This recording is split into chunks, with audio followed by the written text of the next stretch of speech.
तो आप मुंबई पहुंच गए और उसके बाद? हाँ, गैया गैया है। उसके बाद क्या शुरुआती दिन मुश्किल के रहे या? नहीं, बिल्कुल नहीं रहे, क्योंकि बड़ा फॉर्चुनेट था कि मेरे बड़े भाई साहब बॉम्बे में थे, नेवी में थे और वो पोस्टेड थे। और अगर आप कोलाबा में नहीं थे उस वक्त, वो थे वो, अगर आप कभी मड आइलैंड जाएं तो INS हमला पड़ता है। अच्छा, नेवी का बेस है जी, मारवे की तरफ, राइट। मड आइलैंड की तरफ जाएं तो मैं 93 में आया, ब्रांडेड क्वीन की शूटिंग वूटिंग ख़त्म करने के बाद। फिर शेखर जी, तब तक मैं दिल्ली में था, तो शेखर जी ने बोला why don't you come and join me. तो मैंने कहा ठीक है सर। तो मैं बॉम्बे आ गया। तो साल भर मैं अपने भाई के साथ रहा। अच्छा, तो मुझे कोई दिक्कत नहीं थी, मतलब यानी कि वैसे जेब में पैसे नहीं होते थे, लेकिन शादी हो गई थी? शादी हो गई थी। पत्नी के साथ आए थे? पत्नी के साथ आया था जी। पत्नी के साथ आया था, लेकिन जो भी थोड़ी बहुत सेविंग थी, वो बहुत क्या थी, सेविंग कुछ भी नहीं थी। बट क्योंकि खाने और रहने की दिक्कत नहीं थी भाई के साथ, वो तो सबसे बड़ी प्रॉब्लम आपकी सॉल्व था, तो कोई प्रॉब्लम ही नहीं थी। राइट। बट एक बात अच्छी भी थी कि तुरंत एक साल बाद बिजनेस इंडिया टेलीविजन BITV करके एक चीज़ खुली। हाँ, बिल्कुल, है ना। तो BITV खुला था, एंटरटेनमेंट जी था उस वक्त, कोई ऐसा प्राइवेट चैनल नहीं था। तो और उसके क्रिएटिव हेड जो थे वो शेखर जी को बना दिया गया था। अच्छा। तो कई लोगों को शेखर जी ने प्रोग्राम दिए बनाने के लिए। सुधीर भाई के भाई थे सुधांशु, वो भी बना रहे थे। शेखर जी ने मुझको, सौरभ शुक्ला को और करण अय्यर, एक शेखर जी का असिस्टेंट, जिसने एक थी डैन फिल्म बनाई थी। अच्छा। हम तीनों को एक शो दे दिया कि तुम लोग बनाओ, प्रोड्यूस करो। और हमने कंपनी खोली शूट एंड कट, और सीरियल बनाया हम बम्बई नहीं जाएंगे। It was about a drama school इन गोवा, और बहुत सारे उसमें मनोज भाई, पैसा आज बताता है, इरफान, सब स्टार एट दैट टाइम। तो क्या हुआ, BITV, वो बहुत अच्छा शो बना, बहुत बढ़िया। 9-10 एपिसोड हमने उसके बनाए। तब तक वो BITV चला ही नहीं। उनके कुछ जो केबल ऑपरेटर्स थे उनके साथ कुछ जमा नहीं, ऐसा कुछ हो गया जी। तो वो चला ही नहीं, वो चैनल ही नहीं चला। बट हमने तो बना लिए थे। तो जितने एक्टर्स थे बाकी सब, संजय मिश्रा भी था उसमें, मनोज पावा भी था उसमें।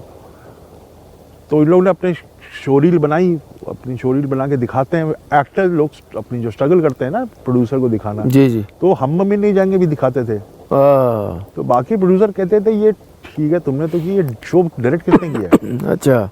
कहते हैं तिग्मांशु धूलिया है। तो एक्चुअली उनकी स्ट्रगल से मुझको काम मिला। तो ऐसा हो गया। फिर मैंने टेलीविजन किया। अच्छा। घर भी चलाना था। राइट। क्यों, शेखर जी तो एलिजाबेथ करने हम लोग को अनाथ करके चले गए। तो मैंने भी टेलीविजन किया कुछ। Star best seller, star TV का स्टार बेस्ट सेलर एक आता था। राइट। उसमें अच्छा। वन ऑफ स्टोरीज होती थी। तो जितने हमारी खेप के डायरेक्टर्स हैं, जो 2000 के बाद, मैं कहता हूँ cinema really change in India since 2000, जिसमें विशाल भी हैं और अनुराग कश्यप भी हैं और इम्तियाज़ भी हैं, श्रीराम राघवन भी हैं और मैं भी हूँ। हम सब ने वो बनाए स्टार बेस्ट सेलर्स। सबने तो 1-1 2-2 बनाए, मैंने 6 बनाए। और उसके बाद ही फिर वो सिलसिला, फिर फिल्में लिखना उखना करके ये रहा। तो टेलीविजन किया, टेलीविजन से घर चला।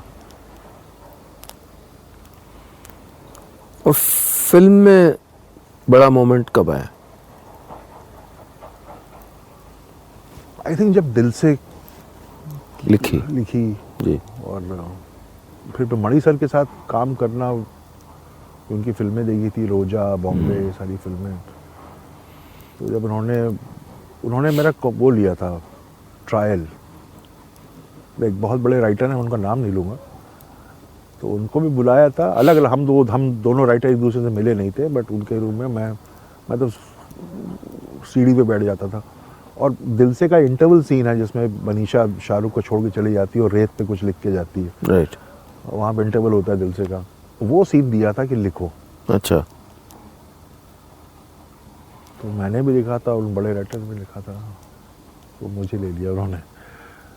तो वो उसी दौरान मेरी बिटिया भी पैदा हुई थी। तो वो बहुत बड़ा, जैसे आपकी ज़िंदगी में पड़ाव होते हैं ना, पैदा होते हैं, फिर 10th क्लास का एग्ज़ाम, फिर 12th क्लास एग्ज़ाम, फिर इश्क, फिर शादी, फिर नौकरी, ये ज़िंदगी के महत्वपूर्ण पड़ाव हैं। तो बैंडिट क्वीन मेरी ज़िंदगी का बहुत बड़ा पड़ाव है और दिल से मेरी ज़िंदगी का बहुत बड़ा पड़ाव है, और मेरी फिर पहली फिल्म जो हुई। तो बैंडिट क्वीन भी, जो कि उस वक्त के लिए अनयूजुअल थीम था, ये अनएक्सपेक्टेड थीम था, अनएक्सपेक्टेड कास्टिंग थी, और फिर दिल से टेररिज्म एट्सेट्रा, तो ये जो दुनिया थी जो ज़्यादा रियलिस्टिक दुनिया, न्यूज़ की दुनिया, तो आपको क्या शौक़ था इस तरह की चीज़? मतलब आपने, जैसे आप दिल से अगर लिख रहे थे या इवन बैंडिट क्वीन में आपको जो, तो उसकी समझ कैसे, मतलब were you that kind of person जो? Yes, I think I was, मतलब मैं पढ़ा लिखा आदमी हूँ। जी, but that world fascinated you? Oh yes, very much. The complexities of yes yes yes, Chambal और द कॉम्प्लेक्सिटीज ऑफ, मुझको तो लगता है कि मैं शायद पिछले जन्म में चंबल का ही रहूँगा, ऑनेस्टली बता रहा हूँ। मैं वहाँ मैं जाता हूँ, चंबल नदी को देखता हूँ और घाटियों को देखता हूँ, तो मुझे लगता है कि ये देखिए कितना रोचक कीड़ा है। ब्यूटीफुल है। हाँ, यू छोटा ड्रोन। छोटा ड्रोन हो सकता है हमने हायर किया हो। ओह, मर तो नहीं गया? नहीं, इसको कहते हैं ब्रेवरी और ब्रवाडो के बीच एक बहुत ये ब्रवाडो था। ये ब्रवाडो कर बैठे भाई साहब हैं, अभी तक ब्रेवरी कर रहे थे। हाँ, चंबल। हाँ, तो मुझको तो पता नहीं क्यों ऐसा लगता है कि मैं शायद पिछले जन्म में चंबल का ही रहूँगा। और उस वक्त टाइम तो डेकॉर्ड्स थे भी, राइट, और ऑपरेट भी कर रहे थे वहाँ, तो बहुत फैसिनेटिंग था। कब क्या हो जाएगा पता नहीं, लेकिन मैं बहुत धड़ल्ले से एकदम सब काम करता था। सब जानते थे मुझे, पूरे धौलपुर इलाके में जहाँ हम लोग थे, एवरीबडी न्यू मी। डर नहीं लगा?